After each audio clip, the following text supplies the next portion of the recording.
Ronald read.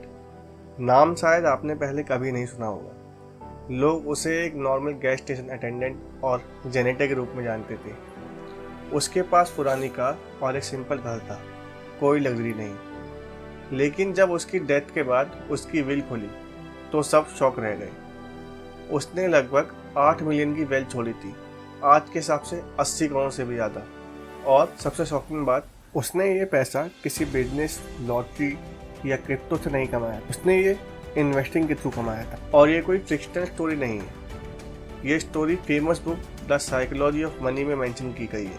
और अगर आप स्टॉक मार्केट को बिजनेस की तरह देखते हो तो आज की वीडियो आपकी इन्वेस्टिंग की सोच बदल सकती है, क्योंकि आज हम स्टॉक मार्केट को इतना सिंपल बना देंगे कि वीडियो के एंड तक आप समझ जाओगे कि अमीर बनने के लिए जीनियस होना ज़रूरी नहीं है। आप सोच रहे होगे एक नॉर्मल जेनेटर ने आखिर 80 करोड़ रुपए बनाए कैसे? क्या उसने कोई सीक्रेट स्टॉक पिक किया था या फिर वो एक फाइनेंशियल जीनियस था? नहीं, उसने सिर्फ एक सिंपल प्रिंसिपल फॉलो किया था। और इसी प्रिंसिपल को समझने के लिए पहले हमें स्टॉक मार्केट को उस तरह देखना होगा जैसे ज़्यादातर लोग कभी नहीं देखते। क्योंकि जब लोग स्टॉक मार्केट का नाम सुनते हैं तो उनके दिमाग में ट्रेडिंग आती है, चार्ट्स आते हैं, फास्ट प्रॉफिट, फास्ट लॉस। लेकिन स्टॉक मार्केट का असली गेम ट्रेडिंग का नहीं है, ओनरशिप का है। अगर आप ओनरशिप को समझ गए तो इन्वेस्टिंग ज़िंदगी भर के लिए सिंपल हो जाएगी। आखिर स्टॉक मार्केट है क्या? मान लो राहुल का एक बर्गर का बिजनेस है, बिजनेस अच्छा चलता है उसका, कस्टमर भी बड़े आते हैं। अब राहुल पूरे स्टेट में अपने नए आउटलेट खोलना चाहता है। प्रॉब्लम, उसके पास पैसे की कमी है। तो राहुल कहता है मैं अपने बिजनेस का एक छोटा हिस्सा उन लोगों को दूंगा जो मेरे बिजनेस में पैसा लगाएंगे और वो बिजनेस के पार्टनर बन जाएंगे। बस यही स्टॉक मार्केट का फाउंडेशन है। शेयर का मतलब होता है ओनरशिप। जब आप किसी कंपनी का शेयर खरीदते हो तो आप उस कंपनी के छोटे से ओनर बन जाते हो। आप बिजनेस का एक हिस्सा खरीद रहे हो। और ये समझना बहुत इम्पोर्टेंट है, क्योंकि जिस दिन आप स्टॉक को एक मूविंग लाइन की जगह एक बिजनेस की तरह देखना शुरू कर दोगे, उस दिन इन्वेस्टिंग आपको सिंपल लगने लगेगी। मान लो राहुल के बिजनेस के सिर्फ 100 शेयर्स हैं। अभी तक कंपनी का नाम ज़्यादा लोगों ने सुना भी नहीं है, प्राइस नॉर्मल है। फिर एक दिन न्यूज़ आती है राहुल का बिजनेस जल्दी ही एक नेशनल फ्रेंचाइजी बनने वाला है। अब हर कोई राहुल के शेयर्स खरीदना चाहता है, लेकिन शेयर्स कितने हैं? सिर्फ 100। बायर्स ज़्यादा है और शेयर्स कम, तो प्राइस इसका ऊपर जाता है। सिंपल डिमांड एंड सप्लाई का खेल है। लेकिन यही एक डेंजरस ट्रैप स्टार्ट होता है। जब प्राइस बढ़ने लगता है लोग कंपनी को नहीं देखते, सिर्फ प्राइस को देखते हैं। और बिगनर्स यही गलती करते हैं। वो सोचते हैं पैसा ऊपर जा रहा है मतलब स्टॉक अच्छा है। लेकिन असली सवाल ये होता है कंपनी अच्छी है या सिर्फ हाइप से चल रही है। सो बिगनर्स पैसा क्यों गवा देते हैं? भले कोई फाइनेंशियल क्राइसिस आए, कोविड क्रैश आए या मार्केट बूम हो, हिस्ट्री एक ही चीज़ बार बार दिखाती है। ज़्यादातर लोग ग्रीड में खरीदते हैं और फियर में बेचते हैं। इसलिए वॉरेन बफेट ने कहा था be fearful when others are greedy and greedy when others are fearful. लेकिन बिगनर्स एग्जैक्टली उसका उल्टा करते हैं। मार्केट ऊपर जा रहा होता है, एक्साइटमेंट होती है और बाइंग शुरू हो जाती है। जैसे ही मार्केट नीचे जाता है लोगों के दिमाग में फियर आता है और वो सेलिंग स्टार्ट कर देते हैं। फिर लोग कहते हैं स्टॉक मार्केट गैम्बलिंग है। लेकिन प्रॉब्लम मार्केट में नहीं थी, प्रॉब्लम उसके बिहेवियर में थी।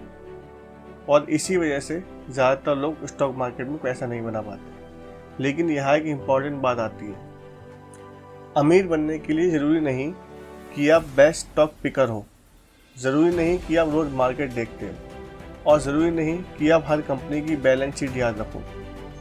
तो ज़रूरी क्या है? बस एक सिंपल सिस्टम, और वही सिस्टम अब मैं आपको दिखाने वाला हूँ, वेल्थ बिल्डिंग का फॉर्मूला। तो फिर सक्सेसफुल इन्वेस्टर अलग क्या करते हैं? सच कहूँ तो वेल्थ बिल्ड करना इतना कॉम्प्लिकेटेड भी नहीं है जितना सोशल मीडिया पर लोग दिखाते हैं। फॉर्मूला सरप्राइजिंगली सिंपल है। Wealth building equal to income, savings, investing और टाइम। बस पहले आप इनकम अर्न करते हो, उस इनकम का कुछ हिस्सा सेव करते हो, फिर उस सेविंग्स को इन्वेस्ट करते हो, और उसके बाद सबसे इम्पोर्टेंट चीज़ आती है टाइम। और यही वो स्टेप है जिसे ज़्यादातर लोग अंडर एस्टिमेट करते हैं।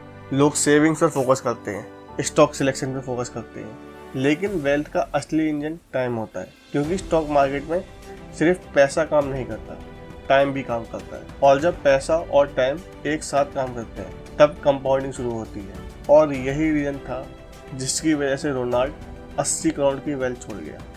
सोचो, हर सुबह वो काम पे जाता था, कोई लग्जरी लाइफ नहीं, कोई फ्लैशी कार नहीं, कोई हेडलाइन नहीं, कोई गेट रिच क्विक स्ट्रेटजी नहीं। बाहर से देखो तो वो एक बिल्कुल ऑर्डिनरी आदमी की तरह लगता था, लेकिन हर महीने वो एक चीज़ करता था, इन्वेस्ट वेट, सालों तक, डेकेड तक। और धीरे धीरे कंपाउंडिंग भी उसके लिए काम करती रही। इसीलिए जब उसकी विल खुली, लोगों को 80 करोड़ रुपए दिखे, लेकिन असल में उन्हें 80 करोड़ नहीं दिख रहे थे। उन्हें दिख रहे थे 40-50 साल का पेशेंस, 40-50 साल की कंसिस्टेंसी और 40-50 साल का कंपाउंडिंग इफेक्ट। और वैसे इसका मतलब ये नहीं कि वेल्थ बिल्ड करने के लिए आपको 50 साल तक का वेट करना पड़ेगा। 40 से 50 साल ने उसे एक्स्ट्रा ऑर्डिनरी वेल्थ बना के दी, लेकिन उससे पहले भी वो फाइनेंशियली स्ट्रॉन्ग बन चुका था। कंपाउंडिंग का मैजिक सिर्फ लास्ट में नहीं होता, वो हर साल आपके लिए काम करती रहती है। 25 से 30 साल की डिसिप्लिन इन्वेस्टमेंट एक मिडिल क्लास फैमिली की फाइनेंशियल कंडीशन चेंज कर सकती है। डिफरेंस सिर्फ इतना है, जितने ज़्यादा टाइम आप कंपाउंडिंग को देते हो, उतना ज़्यादा कंपाउंडिंग आपको रिवॉर्ड देती है। आज की पूरी वीडियो अगर मैं एक लाइन में समराइज करूँ तो वो ये होगी: income then savings then investing then time is equal to wealth. बस अगर ये सिंपल फॉर्मूला आपके दिमाग में क्लियर हो गया हो तो वीडियो को एक लाइक ज़रूर देना, और हाँ, इसे अपने किसी मिडिल क्लास दोस्त के साथ शेयर जरूर करना, क्योंकि ये सीखना हर उस आदमी के लिए है जो मेहनत से कमाता है।